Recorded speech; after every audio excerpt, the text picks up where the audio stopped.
j'ai discuté avec Roger, mon voisin, et on a le même âge, il me dit, bon, moi, tu sais, j'ai des sous sur mon compte, j'ai plutôt envie de préparer l'avenir, donc il l'a fait. Mais il a fait 3 kilowatts, il m'a dit, je regrette, j'aurais mieux fait de faire 6 comme toi. Mais lui, il a démarré. J'ai discuté avec lui, puis je dis, bon, allez, c'est bon, j'ai fait aussi.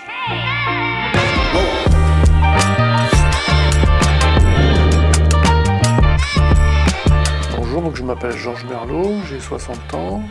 Je suis papa de 2 enfants, psychologue de mon état. Mes passions, j'en ai pas vraiment. J'aime beaucoup mon travail en réalité.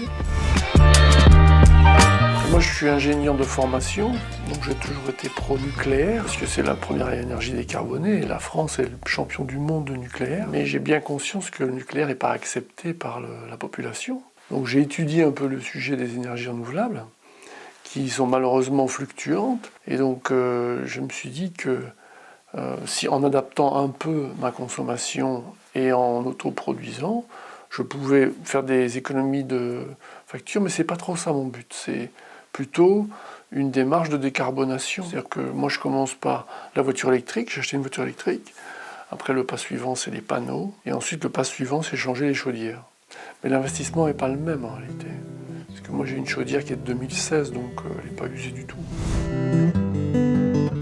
Ah oui, ça n'a rien à voir. Nos parents n'auraient jamais pu imaginer ce qui se passe aujourd'hui, puisque c'est des problématiques qui, il y a 20 ans, n'existaient pas. Donc, pour eux, c'était inimaginable. Et nous, même nous qui avons 60 ans, on est un peu emmenés par nos enfants. C'est-à-dire que c'est eux qui s'inquiètent. Nous, on ne s'inquiète pas beaucoup. Et c'est plus mes enfants qui m'ont emmené à prendre conscience. C'est-à-dire que si ce n'est pas les gens âgés qui ont les moyens financiers, qui ont les maisons qui le font, qui va le faire. Les jeunes ne peuvent pas le faire aujourd'hui. Ils ne sont souvent pas propriétaires et ils n'ont pas les moyens. Ça reste une démarche chère quand même, de se décarboner. Avant, on ne faisait pas trop attention. On avait heures creuses, heures pleines, mais surtout les heures creuses, c'était la nuit. Donc on faisait tourner plutôt les appareils la nuit. Aujourd'hui, c'est l'inverse. Moi, je charge ma voiture de 9h le matin à 18h, quand l'installation donne pas mal. Et on a mis toutes nos électroménagers en journée, quoi. Ça permet d'effacer la consommation. Le problème du solaire, c'est que mieux vous consommez ce que vous produisez parce que le coût est double, c'est-à-dire que ça rapporte le double. Donc si on veut un petit peu avoir un retour financier, il faut quand même faire attention. Je m'en fichais complètement pour 2 raisons, parce que l'électricité était peu chère, et ayant les moyens financiers, je ne me préoccupais pas. Aujourd'hui, l'électricité a beaucoup monté, et puis il y a aussi le fait que j'ai moi-même ma propre production, me permet d'optimiser, on fait plus attention depuis qu'on l'a eu. Essentiellement en écoutant les informations et en se rendant compte que plutôt le 1,5 degré qui était visé, aujourd'hui on l'a déjà, donc ce qu'on voulait éviter, on l'a déjà. Donc il y a un sentiment d'urgence. Et puis j'ai beaucoup de jeunes patients que je trouve plutôt écolo-paniqués. La jeune génération a beaucoup plus peur que nous. Donc je me suis dit, il faut faire quelque chose. On ne peut pas faire grand-chose en tant qu'individu dans le monde, mais là, c'est un domaine où on peut faire. Je veux dire, il suffit d'acheter pour 400 € un panneau qu'on met sur sa terrasse et déjà on efface son talent de consommation. Si tout le monde le faisait... Puis la RT 2020 qui dit vous n'avez pas le droit d'émettre, ça vous oblige bien à faire quelque chose puisque vous allez consommer. Et les éoliennes sont quand même compliquées à mettre. Il faut un mât de 10 mètres. Enfin, vos voisins ne seront pas d'accord pour les éoliennes. Alors que les panneaux, tout le monde s'en fiche. C'est à peine visible.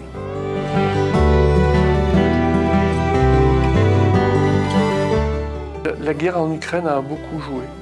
Parce que je me suis rendu compte que des pays comme la Russie nous tenaient par leur gaz, qui est une énergie fossile, et je me suis dit, finalement, puisque Poutine utilise son gaz comme moyen de nous faire la guerre, à terme, supprimer la dépendance à la Russie est une bonne chose pour l'Europe.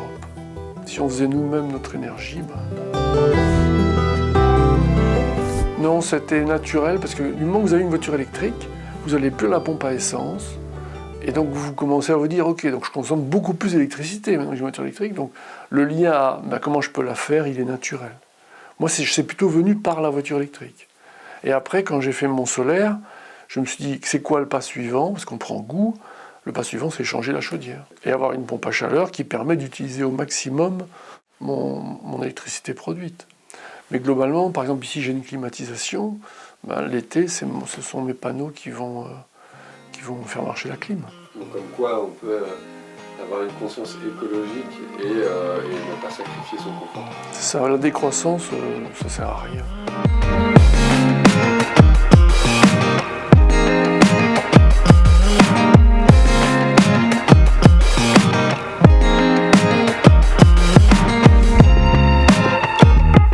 Donc j'ai fait un petit peu sur internet, j'ai contacté plusieurs entreprises. Il y avait une vidéo du patron de Sonologie où sur 20 minutes il expliquait bien les différents types d'installations. Je trouvais assez clair.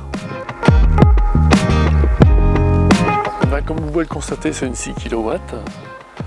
J'ai choisi Sonologie parce que parmi toutes celles que j'ai rencontrées comme entreprise, c'était les gens les plus sérieux, les plus techniques, et je ne suis pas déçu.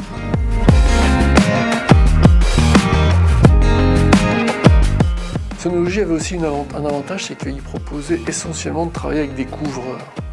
Et donc c'est un couvreur d'Angers qui est venu. De deux manières. La première chose, c'est que, comme je vous l'ai dit, on a changé nos usages des outils de consommation. On consomme en journée, alors qu'avant on consommait la nuit. Donc, je pense qu'à terme, les heures creuses vont changer. Si tout le monde se met à faire ça, les heures creuses, ce sera à midi 16h ou midi 18h. Quand toutes les installations vont produire. Et sinon, non, c'est une installation qui est silencieuse, il ne se passe rien. J'ai quelques voisins qui sont venus me poser la question parce que j'ai 6 kW. Donc ici, il y a beaucoup de 3 kW. C'est devenu assez courant dans ce lotissement, mais les 6, pas encore. Et justement, pourquoi ce dimensionnement? Parce qu'il n'y a pas tant de différence que ça entre 3 et 6. Quand on fait l'opération, c'est pas le double, donc ça a intérêt.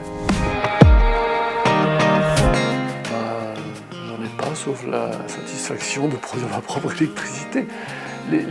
C'est très discret comme installation, il n'y a pas de... C'est transparent dans l'utilisation, on a juste un logiciel où on voit ce qu'on produit. J'ai installé le même 6 kW sur ma deuxième maison qui est en bord de mer, et là mon prochain projet c'est de passer ici en pompe à chaleur. Pompe à chaleur réversible, donc je vais consommer hiver et été mon électricité, c'est ça l'idée. Circuit court, c'est dans la mode actuellement. On n'a jamais fait plus court. Non, moi, ça n'a pas changé grand-chose parce que je pense que c'est à ma génération de le faire. Comme j'ai dit tout à l'heure, les jeunes, ils sont plus inquiets que nous de la transition, mais ils n'ont pas les moyens, donc c'est à nous de le faire. Moi, je pense que si tous les propriétaires de maisons s'y mettaient, le problème serait vite résolu. Moi je suis belge d'origine et en Belgique, déjà aujourd'hui, quand on construit une maison, on est obligé de mettre des panneaux. Ils ne posent même plus la question et ils ont raison. Si vous avez l'argent pour faire une maison, vous allez me dire de quoi mettre un toit qui capte. Je lui dirais qu'il faut qu'il trouve un crédit le plus long possible, parce que par définition, c'est pas vraiment un investissement, c'est-à-dire que c'est quelque chose qui va se payer tout au long du temps. Et l'idéal, c'est d'avoir... Moi, j'ai pris un crédit sur 10 ans. Si j'avais pu, j'aurais pris plus pour avoir une mensualité plus faible et que rapidement, mes économies me fassent que j'y pense plus. Et au bout de 15 ans, les panneaux sont garantis 25 ans. Donc, a priori, il n'y a pas de raison que ça s'arrête à la 26e année. Donc, c'est quelque chose qui ne bouge pas, qui est stable. Donc, je pense qu'il faut le financer à crédit pour être tranquille.